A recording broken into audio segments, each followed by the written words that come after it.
So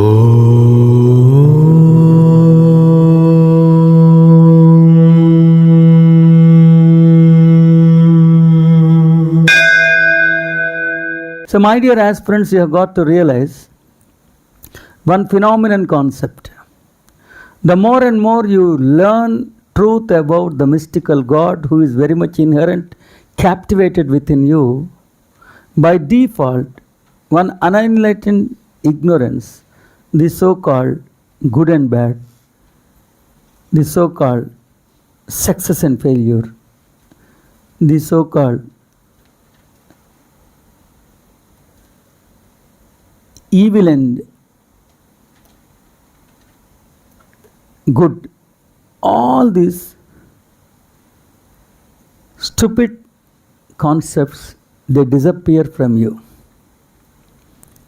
సదస్సులారా, మీ హృదయాంతరంగంలో కొలువై ఉన్న మీ నిజతత్వమే ఉన్న దైవం గురించి, దివ్యత్వం గురించి సరి అయిన సమగ్రమైన అవగాహనలు ఏర్పడుతున్న కొద్దీ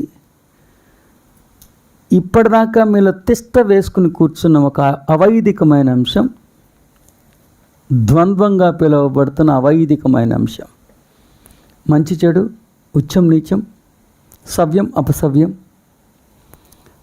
పుణ్యము పాపం లాంటి ద్వంద్వం, అంటే విశ్వాన్ని రెండు విరుద్ధమైన గుణాలతో విశ్లేషించే తనం, దానంతటదే పలాయనాన్ని చిత్తగిస్తుంది. That's it. జయస్తు. Very it will not be there. మొత్తం గీతాశాస్త్రం అంతా ద్వంద్వం తీసేయడానికి ఆయన ట్రై చేస్తే కర్మ సిద్ధాంతాన్ని చెప్పాడని వీళ్ళు చెప్పేశారు. ద్వంద్వం ఉండదు, ద్వైతం కాదని చెప్పేది ద్వంద్వం. ద్వైతం అంటే దైవము దైవం కానిది ఉండటం గురించి ద్వైతం అంటారు.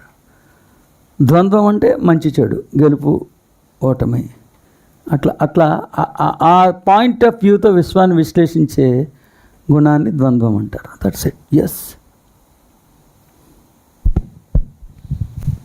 ఇప్పుడు చదువు. You create the blossoms of life and even the wildness of it, and the Father will become the wildness and the blossoms, and yet never judge the two as to which is greater or which is less. He simply is. ద్వంద్వం అంటే ద్వంద్వమే. Judgement అని ఎప్పుడు అంటామంటే, జీవాత్మకు నిర్దిష్టమైన జన్మలోని ఒక నిర్దిష్టమైన తరుణంలోనో ఒక నిర్దిష్టమైన వ్యవహారాన్ని వ్యవహరిస్తే, ఒకవేళ ఆ వ్యవహారం మానవుడు దుర్మార్గం అని భావిస్తుంటే, ఆ వ్యవహారాన్ని పరిగణించి అతని మీద శాశ్వతమైన ఒక అభిప్రాయానికి వస్తే దాన్ని జడ్జిమెంట్స్ అంటారు. మంచి చెడు అనేది జడ్జిమెంట్ ఎలా అవుతుంది? రుచిగా ఉంది, అరుచిగా ఉంది, జడ్జిమెంట్ ఏముంది అంటో? అసలు విశ్వంలో రెండు విరుద్ధమైనవి ఉన్నాయి, విభిన్నమైనవి ఉన్నాయి అనుకున్నప్పుడు దాన్ని ద్వంద్వం అంటాం. పాపము పుణ్యము ద్వంద్వం, మంచి చెడు పుణ్యం, అందం వికృతం, దైవం త్రీ కూడా దైవమే. విరుద్ధమైనవి లేవు విశ్వంలో. 3 కాదు, 4, 5, 6 కూడా దైవమే.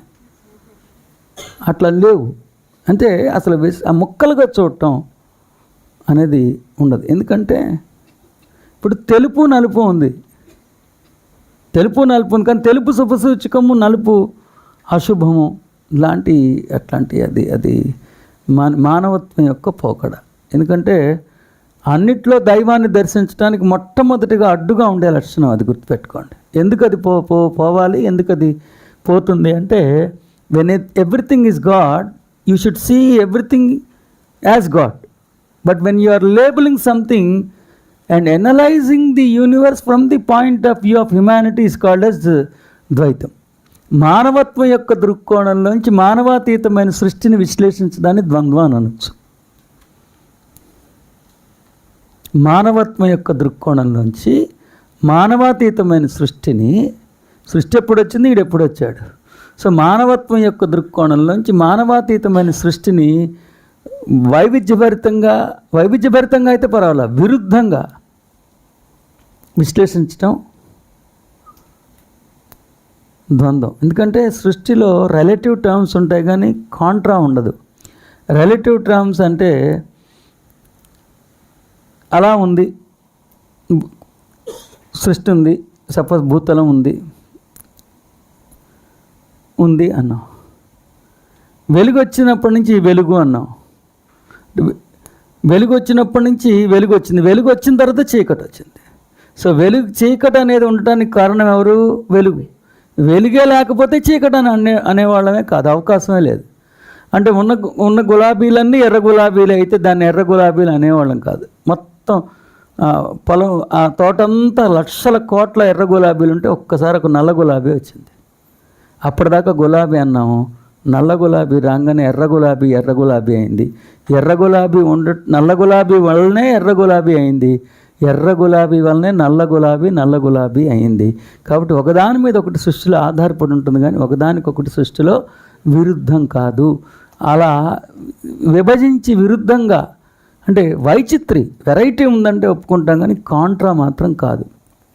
ఒకటి ఉండడానికి మరొకటి కారణభూతమైనదన్న ఒక కరుణ రసాత్మకమైన భావుకతకి, సర్వుల్లో దైవాన్ని చూడటానికి ఒక అడ్డంకి ఈ ద్వంద్వం, ఈ రెండుగా చూడటం, అది దానివల్ల వచ్చే ఇబ్బంది. అది జయస్తు.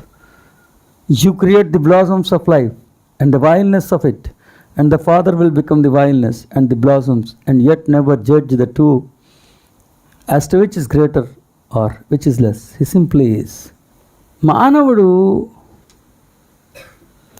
లేదా జీవాత్మ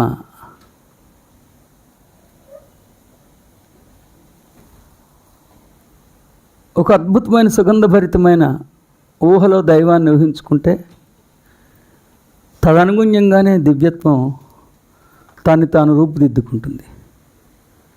అదే మానవుడు లేదా జీవాత్మ లేదా తనయుడు లేదా దివ్యత్వానికి వారసుడు వికృతంగా జుగుప్సగా దైవాన్ని భావిస్తే తదనుగుణ్యంగానే దైవం రూపాంతరం చెందుతుంది. కానీ జుగుప్స తక్కువని,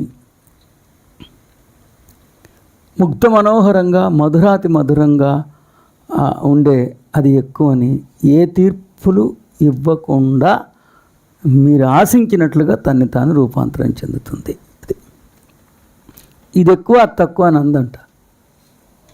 తెలుపు కావాలంటే తెల్లగా వస్తుంది, నలుపు కావాలంటే నల్లగా వస్తుంది, కానీ తెలుపు శుభసూచుకో నలుపు ఇంకేదో అని అనుకోదంట. చూడండి, you create the blossoms of life and even the wildness of it. The Father will become the wildness and the blossoms, and yet never judge the two as to which is greater or which is less. He simply is. అదొకటి తెలుసు. So దైవం గురించి అత్యంత నికృష్టంగా నీచంగా, ఒకటి నీచమని ఒకటి ఉన్నతమైందని అనుకోరంట ఆయన. ఆయనకి తెలిసిందల్లా ఒక్కటే, నువ్వు ఆశించినట్లుగా తన్ని తాను రూపాంతరం చెంది నీకు అందుబాటులోకి రావటం. That is the thing. In this beautiful sloka, the beautiful master teacher Ram is articulating one beautiful fact. The God's only choice is your choice. The God's only religion is you. The God's only taste is your taste. The God's only form is you. Whatever you think of God, whatever opinion you have on God, you might think God is a beautiful flower. Immediately, God transforms himself accordingly. You might think God is a worst caterpillar. Immediately, the God transforms himself accordingly. And the beauty is, God never rates or God never judges something is greater, something is worst. He knows only one thing: to mold himself as per your will, as per your wish. That is the love of God. That is the mystical nature of the mystical God. That's it. The Father sees no failure. He sees only his easiness ongoing into forever. The Father sees no failures. మీ హృదయాంతరంగంలో కొలువైన మీ నిజతత్వమైన దైవం యొక్క నిఘంటువులో ఓటమి, కుప్పకూలిపోవటం, కింద పడిపోవటం, విఫలము, అపజయము తెలియదు ఆయనకి.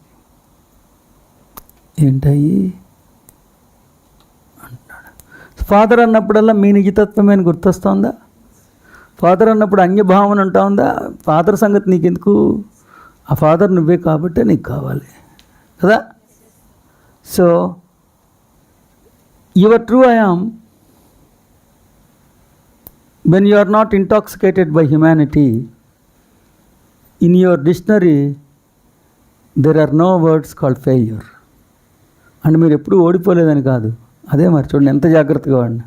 అంటే అన్ని ఎగ్జామ్స్లో పాస్ అయ్యామని కాదు, అసలు కాన్సెప్ట్ లేదు. ఒకదాన్ని గెలుపుగా మరొకదాన్ని ఓటమిగా భావించే తనం లేదు. See, I tell you, your true innate consciousness, I mean to say the true I am. I mean to say that when you are aware of your consciousness, when you are aware of your divinity, I mean to say that when you are not intoxicated by humanity, the words called failure, the words called hardships, the words called problems, they were not there in your thinking pattern. I don't mean to say that you have never ever suffered with failures, but you do not have a tendency of analyzing the issues, something as success, something as failure, because the God within will not analyze the situations from that point of view. That's it. And he sees only his easiness. He sees only his easiness ongoing into forever. He sees the only existence which reforms infinitely. I mean to say, which becomes matured, more matured. And when there is no boundaries for the maturity, we call it as infiniteness and ongoingness, the foreverness. He knows only that. Ante having a particular experience and his wisdom expands, getting the wisdom expanded accordingly, and he is ready for a new experience. That's it. He only knows that. అంటే మీకు మీలో ఉన్న భగవంతుడికి ఓటమి, కష్టము, కుప్పకూలిపోవటం, అపజయం లాంటి పదాలతో పరిచయం కూడా లేదు. అంటే ఆయన ఎప్పుడు ఓటమికి పొందలేదా, కింద పడిపోలేదా అంటే అది కాదు. ఇలా సంఘటనల్ని విశ్లేషించడం ఏంటో ఆయనకి తెలియదు. ఆయనకి తెలిసింది ఒకటే, ప్రతి సంఘటనని అనుభవించటం, అనుభూతి చెందటం, తన ప్రజ్ఞా పరిధుల్ని మరింతగా విస్తరించుకోవటం, తన పరిమితి లేని పరిణితి అంటే అనంతతత్వ దిశగా, శాశ్వతత్వపు దిశగా నిత్యం నిరంతరాయం ప్రగతి పదంలో మున్ముందుకి సాగిపోవటం ఒక్కటే ఆ తండ్రి యొక్క తీరు. అంతేగాని కుప్పకూలిపోవటాలు, పడిపోవటాలు, ఓడిపోవటాలు అవేమీ లేవు. గాడ్ ఈజ్ అనే ప్రకరణంలో 25వ శ్లోకం, The Father sees no failure. He sees only his easiness ongoing into forever అన్న మహిమాన్వితమైన శ్లోకాన్ని రామసుతుడు ఈ రీతిగా దర్శిస్తున్నాడు. మనలోనే ఉన్న, మన నిజతత్వమే ఉన్న, మన సహజత్వమే ఉన్న, సజీవంగా ఉన్న అస్థికి ఓ ప్రత్యక్ష ప్రమాణంగా భాసల్లుతున్న ఆ దేవదేవుడు, ఆ మహిమాన్వితమైన దివ్యమైన కాంతిపుంజం, ఆ మహాకాలుడు, ఆ నిత్య నిర్దోషి, ఆధ్యాత్మికతలో అగ్రేశ్వరుడు, ఆ తండ్రి నిఘంటువులో కష్టము, ఓటమి, పరాజయము లాంటి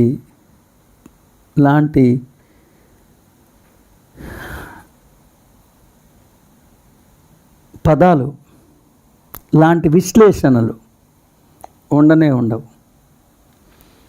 ఆయన దృష్టిలో అది గెలిపోయినా ఓటమైనా అదొక అనుభవం మాత్రమే. ఆ అనుభవాన్ని పొందటం, తన ప్రజ్ఞా పరిధుల్ని మరింతగా విస్తరించుకోవటం,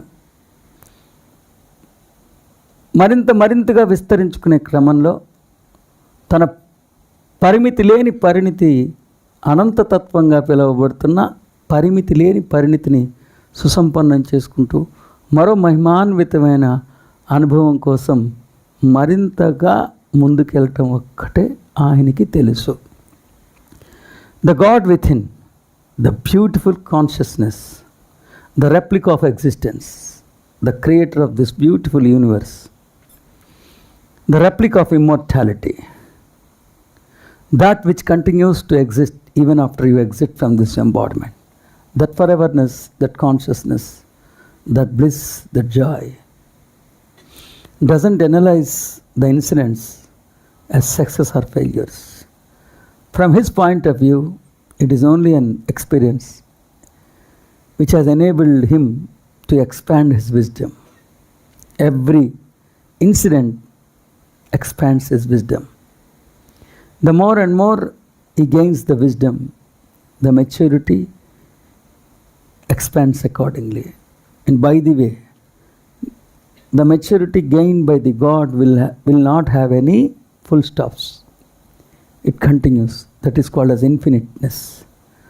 That is called as infiniteness.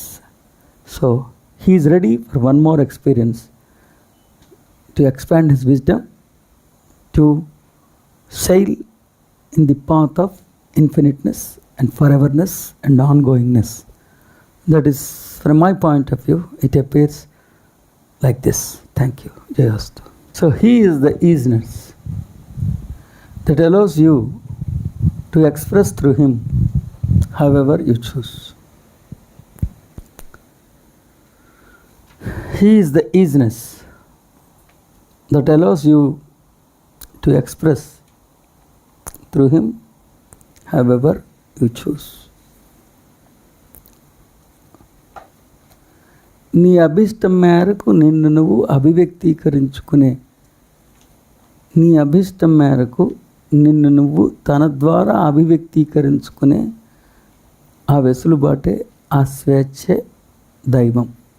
నిన్ను నీవు తన ద్వారా అభివ్యక్తీకరించుకునే ఒక వెసులుబాటుని పరికల్పించే ఆ వెసులుబాటే, ఆ స్వేచ్ఛే దైవం. It is the God that has allowed you to express your self through him. That allowing it self is God. That allowing it self is God. That freedom to express is being given by you by God. That allowance is God, that freedom is God. Who enables you to express, who never says no is God. Who never censors your expression is God. Never censors your expression is God.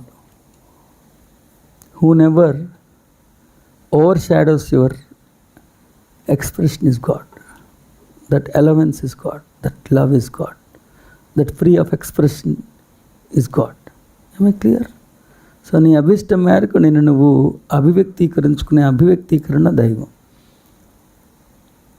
తన ద్వారా అభివ్యక్తీకరించుకోవటానికి అంగీకరిస్తాడు తండ్రి నిన్ను. ఓకేనా? జయస్తు. Right. It is a good thing that he is that way. For if he truly were this God created by man, there is not one of you who would ever see what is called pearl gates. Not one of you. For there is not one of you who could ever live up to the expectations of this God created by man. 2 వాక్యాలు రాశాయి. శుభం, మంచిదైంది, శుభ పరిణామం. మీరు ఊహించుకున్నట్లుగా దైవం ఉండకపోవటం మంచిదైంది. నిజంగా మానవుడు ఊహించుకున్నట్లుగా దైవం ఉండి ఉన్నట్లయితే మీలో ఏ ఒక్కరు, మొత్తం మానవ జాతిలో, మానవ సంతతిలో ఏ ఒక్కడు మళ్ళీ పుట్టినింటికి పునః ప్రయాణమై వెళ్ళేవాడు కాదు. స్వర్గధామం యొక్క ఆవరణలోకి ప్రవేశించడానికి కూడా అర్హత ఉండేది కానే కాదు. అదృష్టం ఏంటంటే మీ నుంచి ఏమీ ఆశించకుండా మీరు ఆశించినట్లుగా తన్ని తాను రూపాంతరం చేసుకోగలిగే ఒక మహనీయుడు కాబట్టి, ప్రేమమూర్తి కాబట్టి మీ అందరూ స్వర్గధామానికి ఏదో ఒక రోజు చేరుకుని తీరుతారు. కానీ మీరు ఊహించుకున్నట్లుగా దైవం ఉండి ఉన్నట్లయితే మీలో కానీ మానవాళిలో కానీ ఏ ఒక్కరూ స్వర్గధామం యొక్క ఆవరణలో కూడా ప్రవేశించే అర్హత కూడా ఉండి ఉండేది కాదు. And it is good thing is that way. For if he truly were this God created by man, there is not one of you who would ever see what is called the pearl gates. Not one of you. For there is not one of you who could ever live up to the expectations of the God created by man. ఎందుకంటే you have created a God. You have fathomed God. And none of you will be able to live to the expectations of the God created by the man. శుభం, మంచిదే అయింది. మీరు ఊహించుకున్నట్లుగా దైవం లేకపోవటమే మంచిదైంది. నిజంగా మీరు ఊహించుకున్నట్లుగా దైవం కానీ ఉండి ఉన్నట్లయితే మీలో మానవ సంతతిలో ఎవరు ఎప్పటికీ స్వర్గధామం యొక్క అంచుల్లో కూడా, ఆవరణలో కూడా ప్రవేశించేవాళ్ళు కాదు.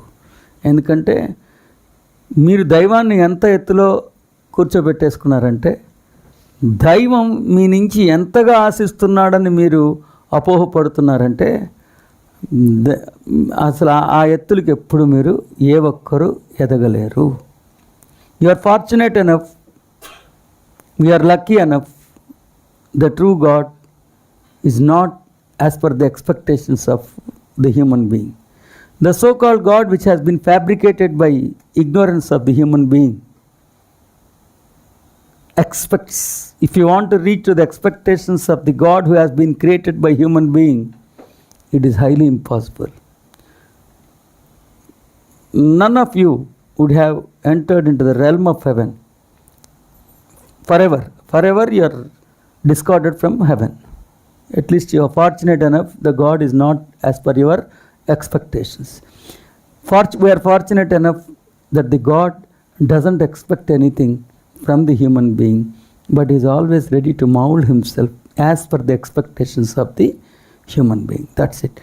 Only you, through your own attitudes and the acceptance of the attitudes of the others, have ever judged yourself.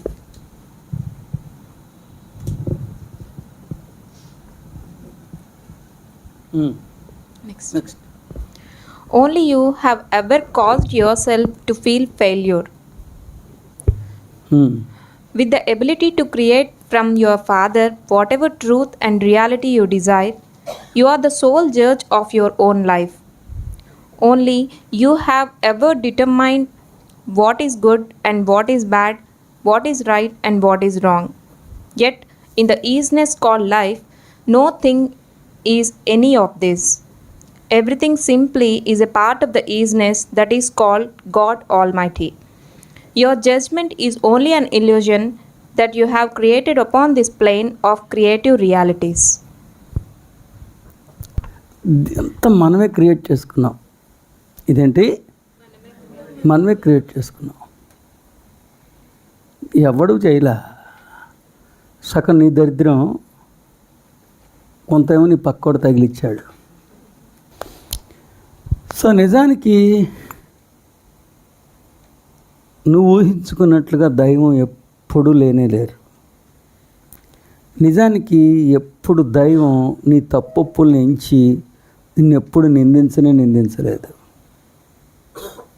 నువ్వు ఊహించుకున్నట్లుగా ఆయనకు ఉగ్రరూపం లేదు, ఆయన నిన్ను దండించడం లేదు. ఆయనకి తెలిసింది ఒకటే, నువ్వేదైనా అడిగితే దండం పెట్టడమే తప్ప దండించడం అనేది ఆయనకి అసలు తెలియదు పాపం. కొంత దేహంలోకి ప్రవేశించి నువ్వు అజ్ఞాతంలో గురవటం అన్న, కొంత దేహంలోకి ప్రవేశించి స్వతహాగా నీలో ఉన్న అజ్ఞానం కొంతేమో పాపిష్టి స్నేహాల వలన, దరిద్రపు బోధనల వలన తగిలించుకున్న దరిద్రాలు. వెరసి నువ్వు దైవాన్ని అలా చూడటం మొదలుపెట్టావు. నిజానికి దైవం నిన్ను ఎప్పుడు ఓడిపోయిన వాడిగా చూడలేదు. దైవం దృష్టిలో ఓటం అంటే ఏంటో కూడా తెలీదు. నిన్నెప్పుడు ఓడిపోయిన వాడిగా, బలహీనుడిగా, పాపాత్ముడిగా చూడలేదు. ఓకేనా? దైవం నీలో ఉన్న తండ్రి తనాన్ని వినియోగించుకుని నువ్వు అనుకున్న దాన్ని సృష్టించుకోవటం అనే విధానానికి నువ్వు ఫెయిల్యూర్ అని పెట్టుకున్నావు. ఈ ఫెయిల్యూర్ కూడా నువ్వు సృష్టించుకున్నదే. నీలో ఉన్న తండ్రి తనాన్ని వినియోగించుకుని నువ్వు సృష్టించిందే ఉన్నది. దాన్ని నువ్వు ఫెయిల్యూర్ అని అనుకుంటున్నావు. చూడండి, లాస్ట్కి ఉంది. With the ability to create from your father whatever truth and reality you desire, you are sole judge of your own life. అది నువ్వు నీ తండ్రి నుంచి ఏది కావాలంటే అది పొందొచ్చు. నువ్వు తండ్రి నుంచి నువ్వు పొందిన దాన్ని నువ్వు నీ ఇష్టం వచ్చిన పేర్లతో నువ్వు పిలుచుకుంటున్నావు. అది okay. See, only you, through your own attitudes and the acceptance of the attitudes of others, have begun to judge yourself. Only, let me explain that. You are never ever a sinner. You are never ever a loser. You are God. You are the product of God. You are the hope of God. You are the very heritage of God. You are the replica of the love of God. From the God's point of view, you are always a great, grand, divine being. But finding fault with yourself, calling yourself as a sinner, calling yourself as a failure, all these are the misconceptions. Unfortunately, when the consciousness, the so-called Jivatma, enters into the realm of embodiment, it is being attacked by ignorance. Naturally, it begins to behave unnaturally for a while. Added to this scenario, because you have begun to accept the misconceptions of others, and ultimately has become a mess, and you have begun to call yourself as a sinner, as a loser. That is the explanation for the first sentence. Only you have ever caused yourself to feel failure. So you have begun to label this particular experience as failure. You have begun to label this particular experience as failure. The thing is, the truth is, your father, with the ability to create from your father whatever truth and reality you desire, you are the sole judge of your own life. With the ability to create. So అది చూడంగానే మీకు ఏమర్థం అవ్వాలి? Creation has everything to do with the father. Father has everything to do with the creation. Your creation has everything to do with the Father within. The Father within has everything to do with the creation. అది రాసుకోండి first, దాని observation అన్నాడు first. Your Father has everything to do with your Father has everything to do with your creation.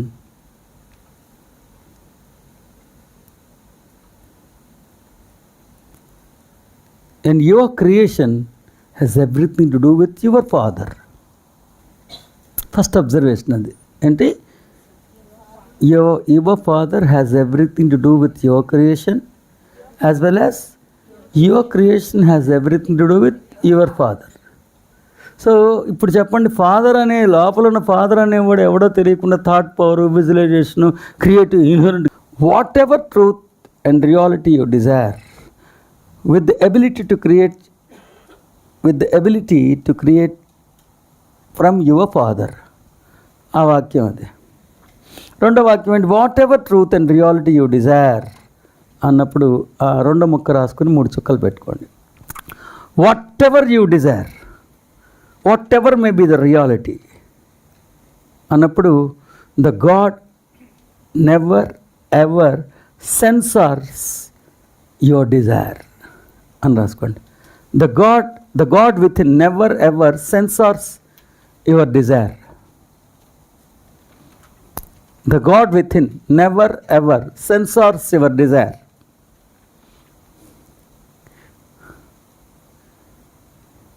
Your desires swiftly gets manifested అనమాట. అది కాదులే వస్తున్నాడు. The God within never ever censors your desire, comma, never ever judges your desire, never ever judges your desire,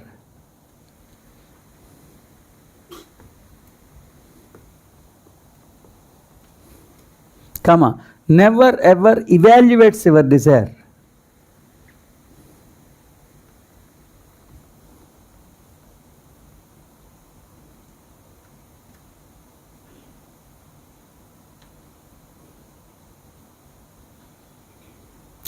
never ever ridicules your desire,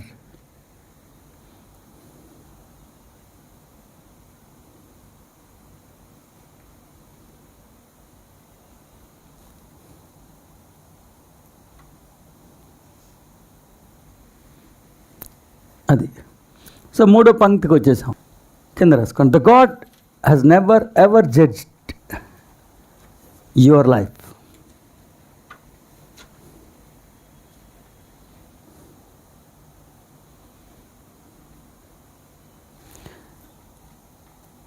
Your life. No faculty in this universe is entitled to judge your life. No faculty in this universe is entitled to judge your life.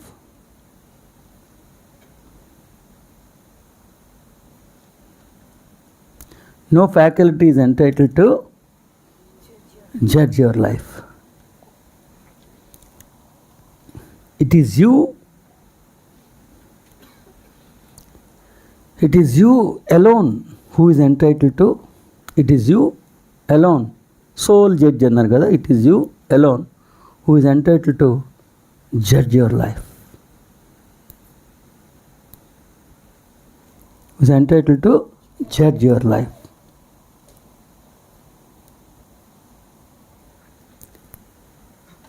So instead of judging your life as success and failure, instead of judging your life as success and failure, so instead of judging your life as success and failure,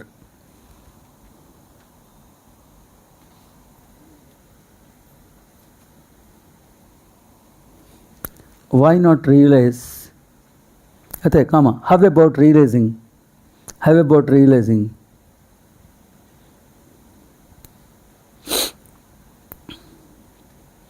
this entire life is manifestation of my desire. This entire life is manifestation of my divine desire. This entire life is manifestation of my divine desire. With the ability to create from your Father whatever truth and reality you desire, you are the sole judge of your own life.